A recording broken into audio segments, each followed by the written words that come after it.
Jamal in Phoenix. Jamal, you're live with Eric and Jamie. Hello. Hello. How's it going? It's going pretty good.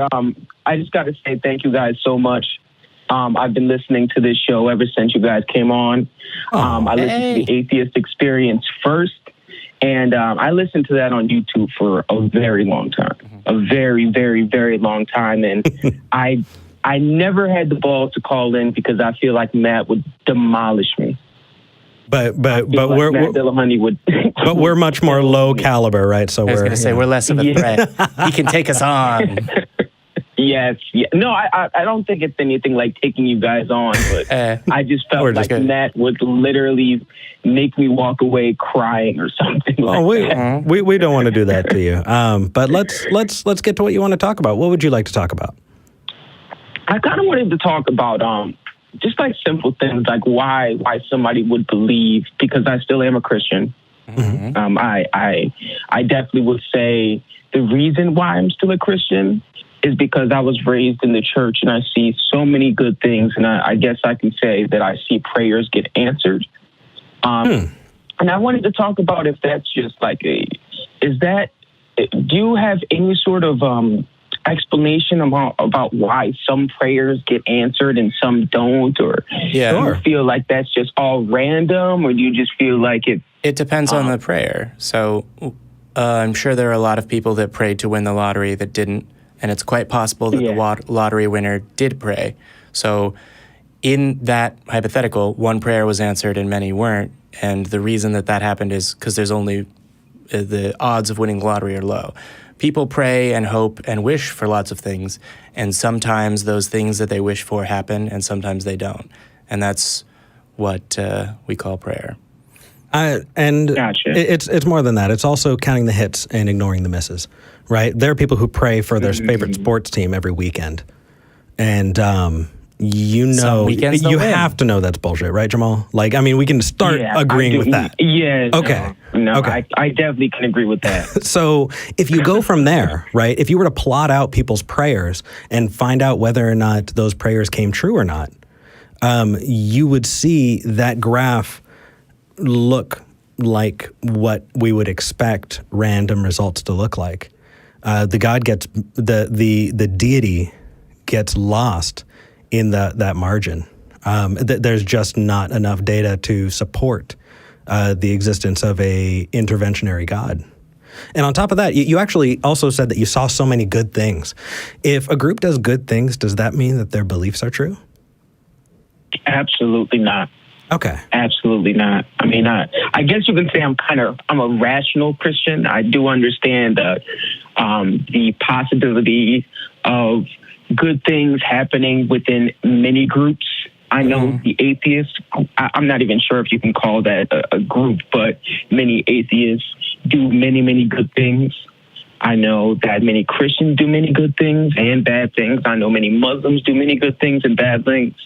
And if you can say that Muslims don't do bad things all the time, that doesn't mean that their faith is true. Yeah. I mean, you can say the same thing about many other faiths. So, okay. That's really good to know. I can't accept that.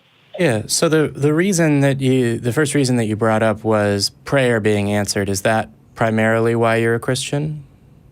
Yeah, I mean, when you talked about the football analogy, I guess what I classify that as not a real prayer. I know when people say that, I doubt any football fan is really getting down on their knees and doing this full 30-second to minute-long prayer about their team. I'm pretty sure it's like one of those 5-second prayers you do on the couch. So this, I think, I was going to say, this I think is one of the fundamental things that's interesting about Christianity in America is that there's this tendency to assume that most Christians are like you, or a lot of them are mostly like you. And the diversity, as far as the practices of Christianity in our country, is wide. So I think that it is not just entirely reasonable, but somewhat evident, or rather somewhat evidenced, to believe that there are Christians that pray very, very seriously for the outcome of their football team. Tebow prayed very, very seriously for the outcome of the games he was in on the field in front of the cameras. I know people that have prayed seriously. That's true. I'm 1 degree removed from someone who very, very seriously prayed for the fate of their favorite soap opera characters.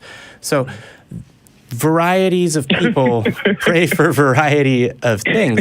What I'm interested in is you said something like, I wouldn't call those real prayers. And I'm wondering how you make that distinction, because you said, like a 5-second prayer you say on your couch as opposed to one on your knees. Do you just mean the sincerity of the prayer?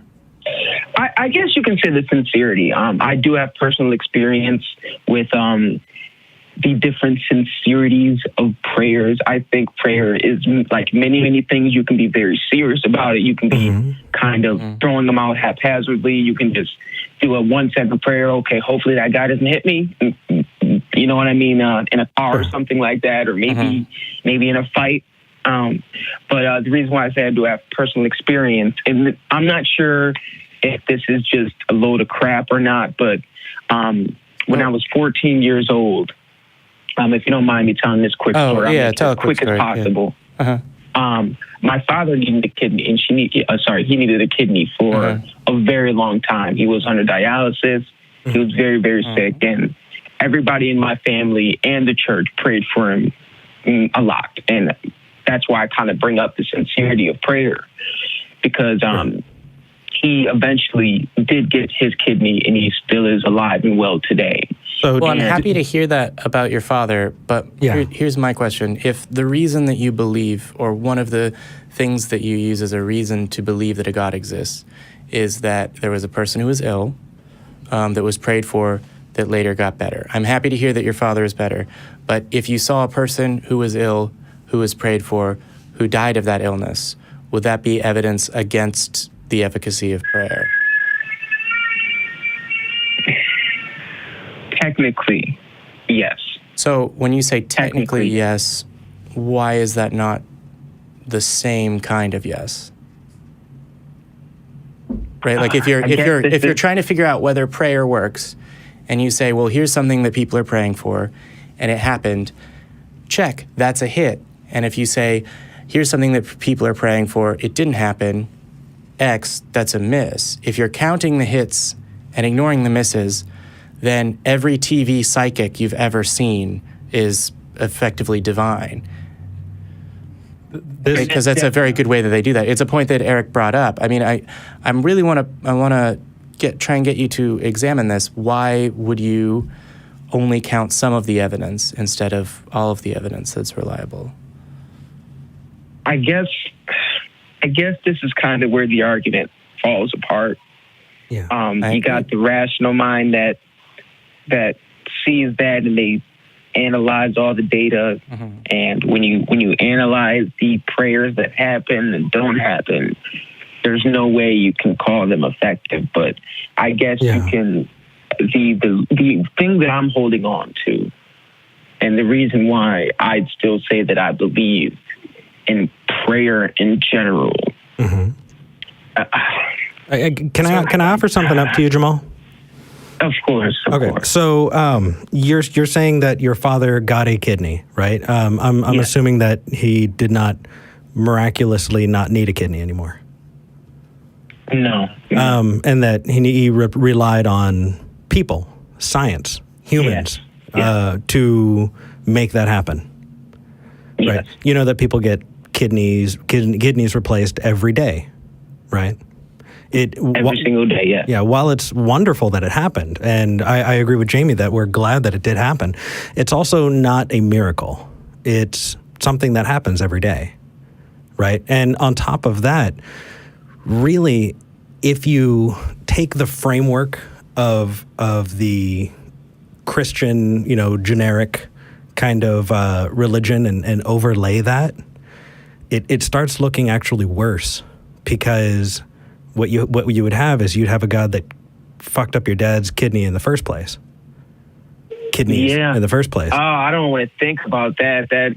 And then relied on humans to fix it, because he wasn't going to fix it, right? I mean, if you start to work backwards from there, you realize that that God is also the cause of thousands of people dying every day from malnutrition and from disease, from starvation and drought. And yet you see white middle-class Americans praising their God for getting rid of their arthritis, right? Well, yeah, when halfway across the world you got people starving. Yeah. Well, and right here in our backyards, right, we continuously see these shootings. We continuously see people coming out after saying that they've been locked in a closet and tormented their entire life until they were able to escape, right? People who are kidnapped and people who are assaulted, right? Not only would you have to contend with that God, not just seeing it, not just being able to stop it and not doing it, but actually making it happen. Right? If you believe that God did that. Yeah, I think as far as feeling better is concerned, I think it really feels good to say we live in a chaotic world, but out of that chaos, we have been able to build a society. We've been able to find tools and create these, like your dad's surgery, right? We were able to get there as a society, and with human hands solved that very human problem. And that's wonderful enough, isn't it? I mean, really, I got to say, that just gives me chills every time I think about it, that we were able to get there, and we're continually working so that we can stamp out the disease, so we can stamp out world hunger, so we can stamp out, all of this, what? Sorry, what?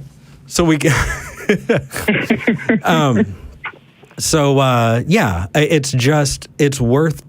it's worth recognizing that not only is a God not only is a world without a God more moral, but I think it's more full of wonder, kindness, human empathy, and what we're able to do for each other. So think about that. Well, I definitely will think about that, because I have to say that I've never had a true conversation with an atheist. I mean, I have a couple of friends that are atheists, but I would never dare to have like a deep conversation about it, because where I'm from, I'm raised in a full Christian family, and if the time came where I really started to look at everything differently, kind of like how I'm doing today. I mean, like when I was 14, I would never think of ever even speaking to an atheist. We're raised that you guys are like the worst people in the world. Oh, dude. And when I first watched the show, and no, not a problem. When I first when I first watched I do have to talk about the atheist experience for a moment, but when I first watched them, I started to realize, wait, these people they're not monsters. I mean, I have friends that are like them, and I kind of viewed them as monsters, and it kind of opened my eyes to they're just people as well. And sure. I don't know. It's just very strange to think that the church will have you believe that anything different is just horrible, and I don't think that's the case. Yeah. Before this episode, I was actually talking to somebody about when I was on your side of things. When I was a Christian and I met an atheist, I looked at them to try and see if there was some kind of physical difference to be able to tell, no, that's an atheist. You can tell because their skin is blue. Yeah, or you can feel some negative or whatever. Vibes, and I think about it, and I think of the fear that I had of these people. And in reality, we're your neighbors, we're your friends, and we're your family. Yeah. And I've got to say, if I could clone you as somebody who I wish could be in people's families as a Christian, I would. Because you have not once in this conversation said, you atheists think this, right? Not once.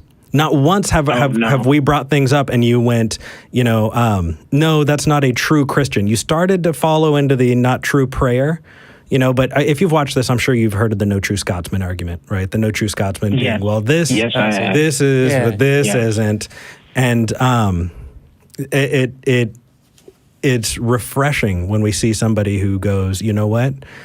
Everybody can advocate their own beliefs. You don't need to put people into these straw man positions and then attack them. So, Right. Yeah, I mean, I know, beautiful. I know how dangerous of a road that is. Yeah. Yeah. So I want to cycle back around to what you called in about, which is prayer.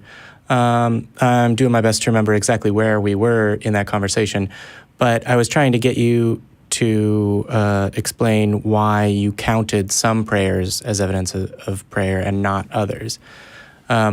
Is this something that the church you belong to teaches? Well, the church really doesn't really speak much about those kind of things. They kind of every single day is something different, and prayer is kind of one of those things that they don't really go. At least my church, they don't really go over every day. I mean, it's just prayer works. That's what they preach. Prayer works. Right. Don't doubt that, and so it comes true if you believe hard enough. Yeah.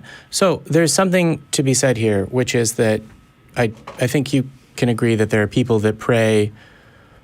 Do you know that there are people that pray with all their heart and their mind and their soul for something, Yes, and that thing does not happen, right? So there are the most sincere prayers that are not answered. And then we're told that maybe that's God's will, and God has a bigger plan.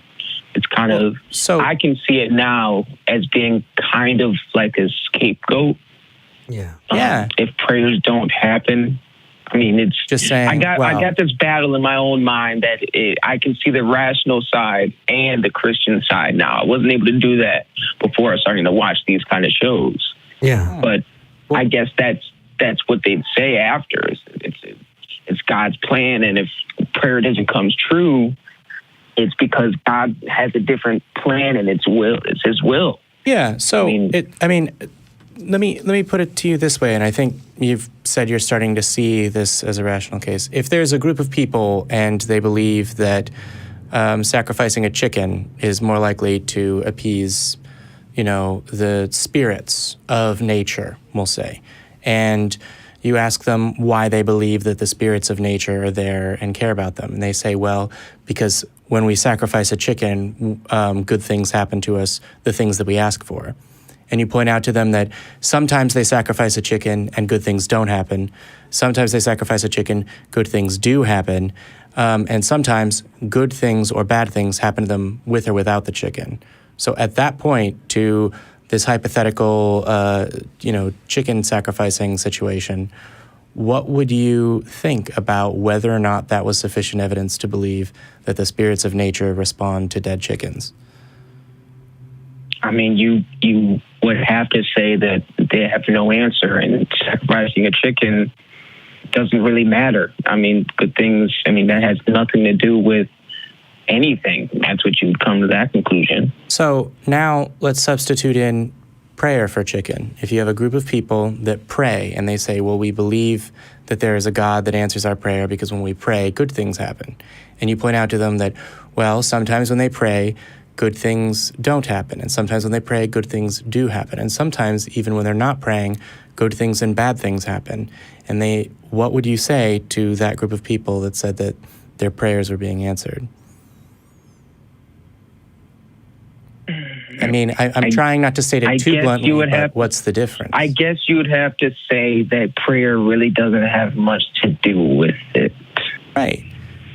I hate that's the first time it's really come out of my mouth. But yeah, you got some applause from the studio audience. Yeah. You're in good company, right? So what I will say is, one of the best things to do when trying to make your way through life and believe, presumably, I should ask, do you want to believe as many true things and as few false things as possible?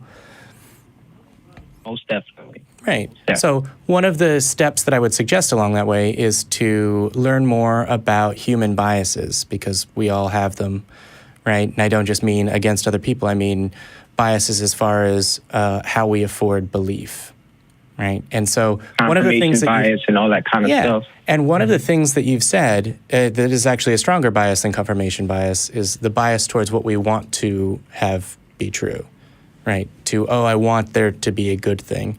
Right, you can find this on game shows all the time where they're like, oh man, I hope that weird fact is true, so I'm going to say that it's true and guess it that way. And it's one of the things that you've said twice in this call, right? Like just now you went, oh man, it's the first time that came out of my mouth, and like, oh, I don't want it there. And then when Eric brought up that if there is an omniscient God, then that is also the God that's responsible for putting your father in a situation where he needed dialysis. And if I'm not mistaken, your response was, oh man, I don't want to think about that. Right? So there are a lot of things that are true that I don't want to think about. Every 4 weeks, I have to pay rent, and I do not want to think about that, and I wish it wasn't true.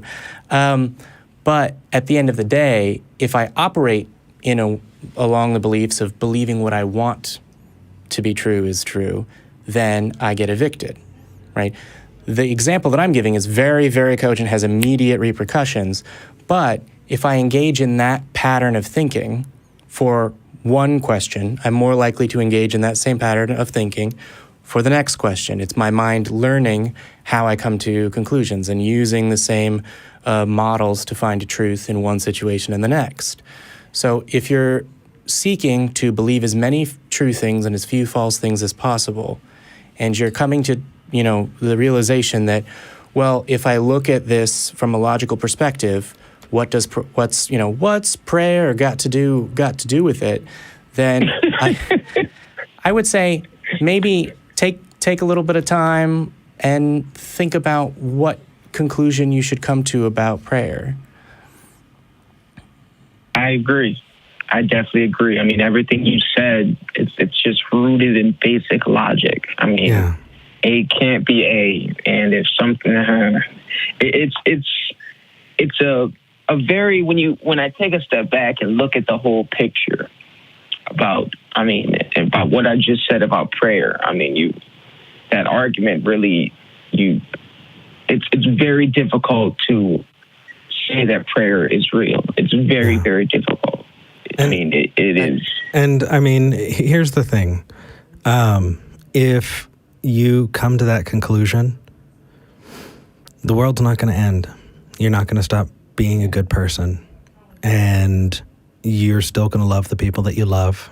You're still going to think the same things about everything else. So I'm glad that you're open. I think that you are an exemplar of the kinds of people that I wish I could talk to every day as a theist. So thank you. Not a problem. Thank you for accepting my call. Thank you. Of course. And we would love to accept your call again next week. Maybe. Sure. Take some. I mean, I'm trying not to sound like I'm assigning homework for next week, but you should go think about this, share our thoughts, connect with us on the things online. And what I would say is, I think one of the most valuable aspects of what Eric just did in reminding you that you're open to this, and that's something that's rare, and that's something that's immensely valuable. Yes. Is that there's going to be a part of your brain, regardless of what the most logical conclusion is, that's going to bias you in favor of what you want to be true. And there's going to be a part of that that's, fear and loathing, right, of the conclusion and of yourself, respectively. And what Eric has done is remind you that, no, you're still Jamal. You're still a good person. Mm-hmm. So carry cheers, that with man. you. Yeah. And definitely. If you want to continue to talk, we like you, man. We'll take your call again. Mm-hmm. So take care, all right? You guys didn't destroy me. Thank you. Yeah. Big love bomb, especially big love bomb in the live chat. Take care, my man. All right, you too. Thank you. Mm-hmm. That was a good start. Was an excellent call. Right? Yes. Oh my goodness. Yeah. Actually, I think that we can thank our call screener. We had a new person come in who's first time at the ACA, and we had all of our people who were planning on helping in the back. Mm-hmm. They all had shit come up, and so there wasn't anybody to do that. And so we had a volunteer, and in the first 10 minutes of being in the building, we're like, hey, do you want to learn how to screen calls? Yeah. So thank you. So come on down, be around. That's when the opportunities arise. Do we have the camera up in the back? Can we get a shot of the crew? Maybe later. Yeah. Okay. Yeah. Okay. And I had other stuff up, but it really doesn't matter. I do have a little bit more to say. I saw Thomas Bear walk in today. His birthday is coming up, and he actually started a Facebook. He's saying donate to the charity of his choice, which is the Atheist Community of Austin. Oh. And I do want to remind y'all that if you want to, you can set that up, and the money does come to us, and it really does help. Yeah. So thank you for doing that, and it's good to remind people of that.